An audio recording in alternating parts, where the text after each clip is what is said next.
Railway ప్రయాణికులకు ఒక చల్లని కబురు. రైల్వే రిజర్వేషన్ టికెట్ బదిలీ చేసుకునే ఏర్పాటు చేశారు రైల్వే అధికారులు. కుటుంబంలో ఎవరికైనా బదిలీకి అవకాశం. రిజర్వేషన్ టికెట్లను బదిలీ చేసుకునే వెసులుబాటును రైల్వే శాఖ తీసుకురానుంది. ఈ విధానాన్ని తొలి దశలో ప్రధానమైన జంక్షన్లలో ప్రవేశపెట్టనున్నారు. రిజర్వ్డ్ టికెట్ను బదిలీ చేయాలనుకున్న ప్రయాణికుడు రైలు బయలుదేరడానికి 24 గంటల ముందు చీఫ్ రిజర్వేషన్ సూపర్వైజర్ను కలిసి దరఖాస్తు సమర్పించాలి. టికెట్ను ఎవరికి బదిలీ చేస్తున్నారు, వారితో ఉన్న సంబంధం ఏమిటో తెలియజేస్తూ ధృవపత్రాలు నకలు సమర్పించాలి. వీటిని పరిశీలించి సరైనవైతే పాత టికెట్పై పేరు మారుస్తారు, కొత్తగా టికెట్ ఇవ్వరు. విధి విధానాలు ఇవి.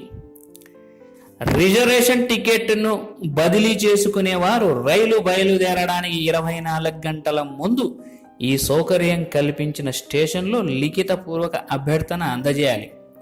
తమ పేరుతో ఉన్న సీటు బెర్తును రద్దు చేసి తమ కుటుంబంలోని వారికి దానిని కేటాయించాలని కోరవచ్చు. విద్యార్థులైతే తాము చదువుతున్న సంస్థలోని విద్యార్థులు ఎవరికైనా రిజర్వేషన్ టికెట్ను బదిలీ చేయవచ్చు. వీరు సంబంధిత సంస్థ ఉన్నతాధికారి నుంచి అభ్యర్థనను తీసుకొని రైలు బయలుదేరడానికి 48 గంటల ముందుగానే అధికారికి అందించాలి. ఇక పెళ్లి బృందంలో ఎవరైనా ప్రయాణం రద్దు చేసుకుంటే వారు టికెట్ను మరొకరికి బదిలీ చేయొచ్చు. ఈ బృందానికి నేతృత్వం వహిస్తున్న వ్యక్తి 48 గంటల ముందుగా నిర్ణీత నమూనాలో దరఖాస్తు ఇవ్వాలి. ఇక ఎన్సీసీ క్యాండిడేట్లు తమ ప్రయాణాన్ని రద్దు చేసుకున్నట్లయితే సంబంధిత ఎన్సీసీ ఉన్నతాధికారి అభ్యర్థన మేరకు ఆ సీటు బెర్తును వేరే క్యాండిడేట్ను 24 గంటల ముందుగా బదిలీ చేస్తారు. ఇక ప్రభుత్వ ఉద్యోగులు తమ రిజర్వేషన్ టికెట్ను తమ తోటి ఉద్యోగులకు 24 గంటల ముందుగా బదిలీ చేయవచ్చు.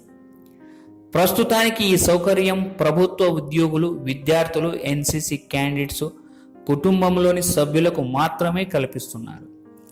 వ్యాపారుల కోసం త్వరలో ఉదయ్ ఎక్స్ప్రెస్ వ్యాపారులకు అనుకూలంగా రాత్రి బయలుదేరి ఉదయం గమ్యం చేరుకునే ఉదయ్ ఎక్స్ప్రెస్ డబుల్ డెక్కర్ రైళ్లు త్వరలోనే అందుబాటులోనికి రానున్నాయి. తొలుత మెట్రోపాలిటన్ నగరాల్లో అందుబాటులోకి తేనున్నట్లు రైల్వే శాఖ మంత్రి సురేష్ ప్రభు మంగళవారం ఢిల్లీలో స్మార్ట్ రైల్వే సదస్సులో ప్రకటించారు. ఇది వ్యాపారులకు అనుకూలం, వారికి హోటల్ ఖర్చు మిగులుతుందని చెప్పారు. ఏది ఏమైనప్పటికీ రైల్వే అధికారులు కూడా కొత్త ఆలోచనలతో ప్రయాణికులకు అందుబాటులో ఉండేటట్టు సౌకర్యాలను కల్పిస్తున్నందుకు హర్షదాయకం.